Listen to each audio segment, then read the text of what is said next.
Hello everybody, we're back here again at the Old Bear's Den of Bigfoot, and today we have a investigator, and this investigator happens to be a lovely woman that has seen parts of Bigfoot and has seen Bigfoot from behind. Today we are going to get into the part of why there are not so many women that come out and look for Bigfoot unless they go out with their husbands or their boyfriend or some reason, you know, and she's going to tell her story, and I hope this gives the women that are out there that know Bigfoot are real the added oomph to get up and go look for them and to investigate, you know, sightings, because we need more investigators in the world, in this country. This is a huge country. There's a lot of land out there that nobody goes into very often except for deer hunters, turkey hunters, you know, people that hunt and people that fish. And she's going to give her story to you today. And I beg every one of you to sit back and listen, and let's get started. So, can you tell me what caused you to know that a Bigfoot is real? Well, first I had a sighting. Me and my ex-husband were on our way to Myrtle Beach. I had never seen the ocean before. I live in Indiana. I've lived here, you know, I've traveled a lot, but I've just never gotten to the ocean to actually see it. And anyways, I was in the passenger seat, and I like to sightsee. You see a lot of things, like deer underneath trees, and if you know, and just looking in between the trees and stuff. And anyways, there was this clearing on the edge of Tennessee before we was getting ready to go out of state to the next state, and I saw two Bigfoot looked like they was going across an opening or a field, and they had a brownish red color to them. Same size, they was pretty good size. I'd say probably, from where I was looking, they might have been maybe 9 foot, and believe it or not, they were holding hands. Everybody laughed at me, and I said, honey, I am pretty sure I just saw a Bigfoot. And of course I was the laughing joke of, you know, of the family from then on out, but I knew what I saw. But it was 2 of them, and they had their backs to me and looked like they was crossing an opening or a field. And the sighting didn't last very long because we was going down an interstate, and so it was just you know, but it was long enough for me to catch it. Okay. Now, is that the only reason that you got into doing this investigations of Bigfoot and going out to find them? What are the other reasons? Well, we was late getting our computer. Everybody else had already gotten their computer, and we finally got a computer, and I thought, well, I'm going to mess around with this thing. And the first thing I punched in was Bigfoot, just being silly. And then I found there was a whole world to Bigfoot. So then I wanted to find out, well, how many reports are to my area, you know, where I live. And you know, and I went to, you know, the BFRO, and there wasn't hardly, maybe 1 or 2 reports within within many miles. I mean, you know, county to county, but many of the counties didn't have any reports at all. Then I noticed that KBRO, which is Kentucky Bigfoot Research Organization, they had at the time, it seemed like maybe 300 reports, and they was getting them like crazy. Like, I mean, they get them like crazy. And then they're still getting them like crazy today. But back then, they was having, I think it was 300 reports, and they say they still have around 300 reports, but I can bet it's far beyond that. It's probably up to about 500 by now. But anyways, I got to looking, and I couldn't find anything for the areas. And then I did notice that some of the other neighboring states, some of the reports was on their their websites, and it never dawned. I mean, I looked for a long time trying to find, and upset because we didn't have any reports going on, and in comparison to them, they had many reports going on, and I knew there had to be something was wrong, because there's bound to be just as many Bigfoot in Indiana as there is in Kentucky. Now I kind of wonder about that, because it just seems like Kentucky's infested. It just seems like they keep getting all those reports, just one after another, all over the place.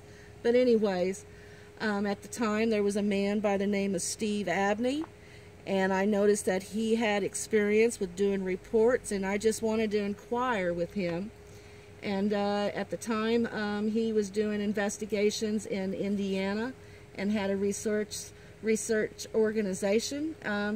I cannot remember what the name of the organization when Steve Abney had it for Indiana, but he was looking for a successor, and because I was so concerned about the reports and why Indiana was lacking, he wanted to try to train me. Mm-hmm. And anyways, I don't know. It's just, but that's how I got hooked up with it. And and as time has gone on, there's been more validations that Bigfoot is real. But that's how it started with me. It started with the reports. I was wanting Indiana to catch up with the other states as far as the reports were. Okay. Now, I know, and most people that do the research on Bigfoot, there's I would say probably 95 to 99% of the researchers out there are all men. Mm-hmm. There's not very many women that do this. What would you like to see the women that do this in different states and different parts of the country? What would you like to see them do?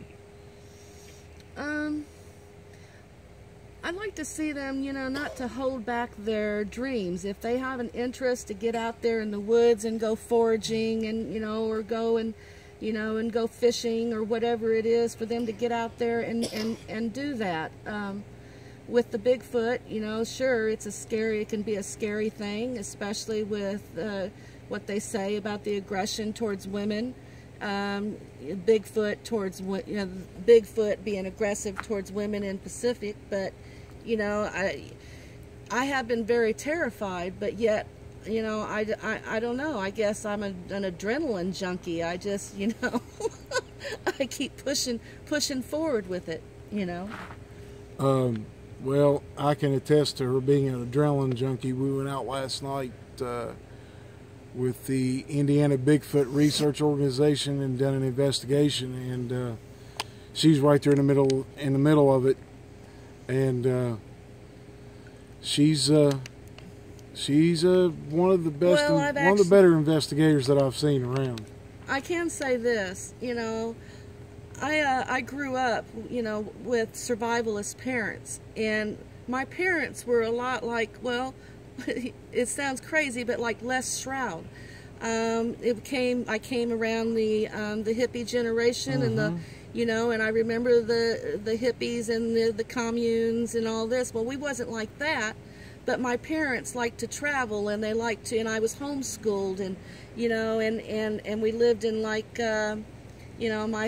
my father, he built a log cabin. We lived in teepees and and traveled throughout the West. Not too many people get to do that, so I'm pretty comfortable being in a tent. But when I found out about Bigfoot, and I decided to get out there in the middle of an active area, and I got out there by myself or mm-hmm. with my daughter, and we started having activity all around me, and it just, you know, I'm not so thrilled about a tent anymore. You know, after all that activity around me. Well, I'll say this much: I'm a full-grown man, and I don't sleep in a tent. I sleep in a camper. And she's not the only one that don't want to sleep in a tent.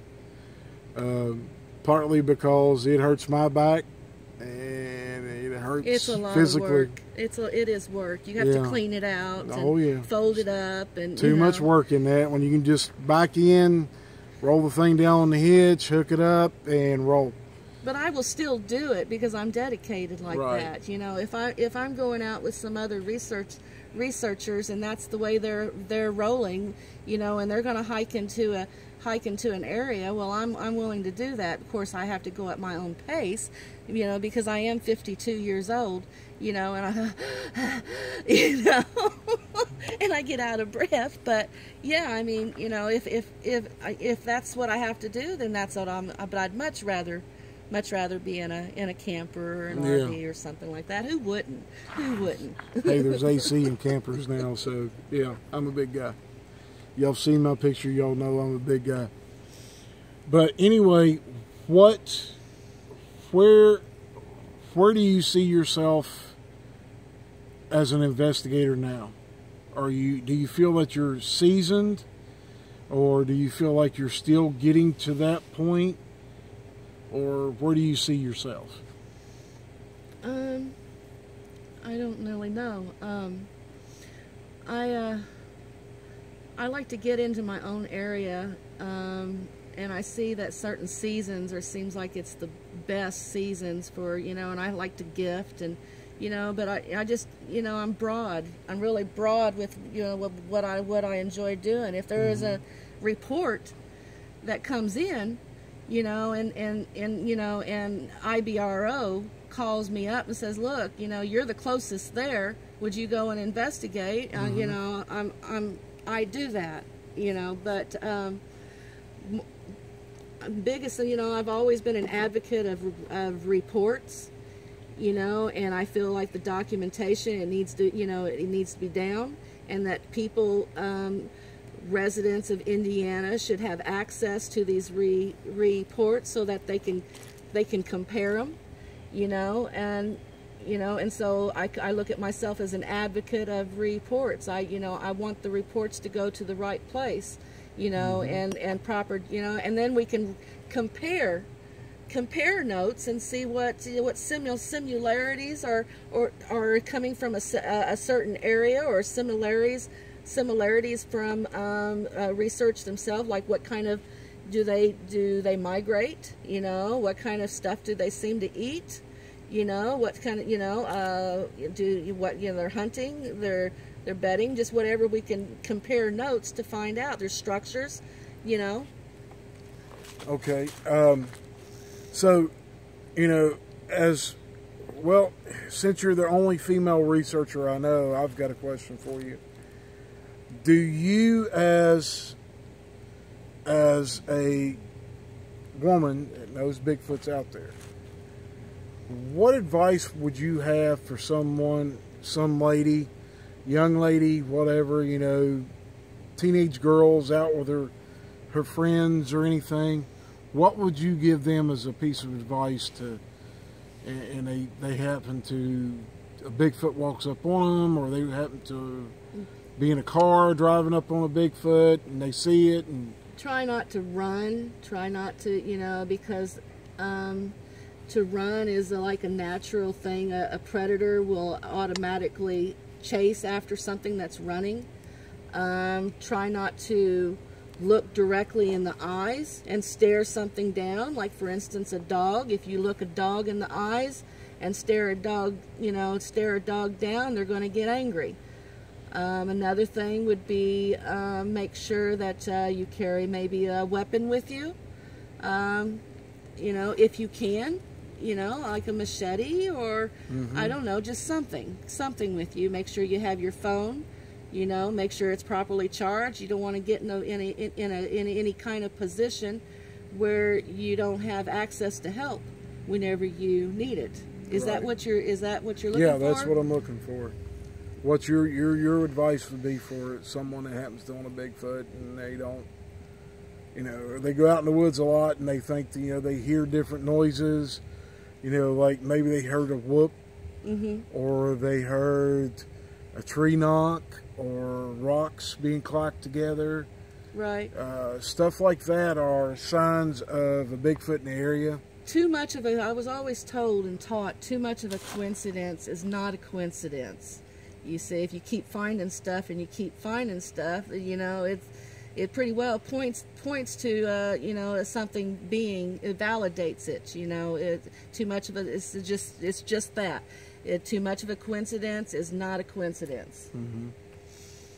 So, as a female researcher, and you know, you like making sure the reports are done correctly so everybody can compare it, and making sure that it's done the way that you feel and the way you know that it should be done. If I have, we all should come together as researchers, right, and be able to compare notes from different states and say, hey, well, this is and refer. You know, if like for instance a report comes in for instance Kentucky, then, you know, I could get a hold of some people in Kentucky and refer them, and I have done so. You know, refer them to whoever I think it should go to. There's also, you know, BFRO, which also has a database too, and I find nothing wrong with their database, but I just think documentation needs to be somewhere. You know, if it's not for the KBRO or the BFRO, it needs to be documented. You know, I had a case that was in what was it, in Washington State, and you know, I could have given it to an organization in Indiana, or I could have given it to Kentucky, but that defeats my purpose. I'm wanting to, you know, I advocate for the records, and I want people to have access to it. And if it's in other states, well, you know, people don't think to go looking for reports in other states, you see.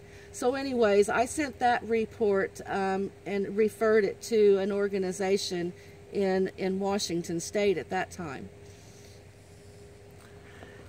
So, whenever when you go doing investigations, and I know you said it, your daughter's getting into this, and what is the best way about going into, you know, as a woman going into looking for Bigfoot? What should they do? Should they go out and just do it by themselves? No, get over with? Get a hold of an organization like this, right, like IBRO, you know, and you know, find out if there's some outings going on with these organizations. You know, sometimes they have camp outs.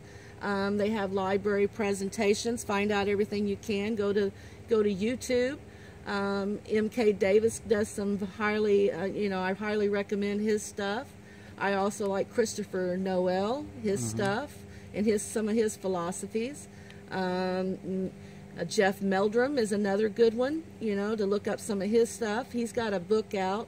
I can't remember what the name of it was, but I mean, he's got some books out that it's pretty thorough. But just, you know, get on YouTube and you know, and look up whatever you can as far as the subject, the structures, what the, you know, what the vocalizations sound like, and try to get in with some people that can get you out and get you a little bit, maybe a little bit of experience to doing some research and some investigations. You got to have a little bit of experience, you know, and you get that from getting out there and doing it. All right. Is there anything that you want to add that you feel that needs to be known by any investigator that's out there, or by just the lady investigators, or a point that you want to give to the male-dominated investigation that happens out here? Well, I'm trying to think.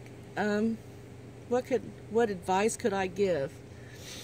I would say you know, like I said, just get a hold of other people and, you know, try to get as much information and round up as much information as you possibly can, Okay. you know. Well, I want to thank you for the interview today.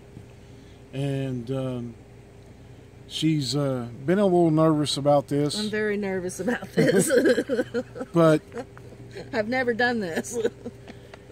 ladies and gentlemen, she's done a wonderful interview, and she's given you some insight from as a female investigator. And I hope you take this, the ladies that are out there doing investigations, you know, all by themselves, and I hope you take this and run with it, because you need to. You got to live life, you know. Don't let nothing stop you from getting out and doing the stuff that you want to do, you know.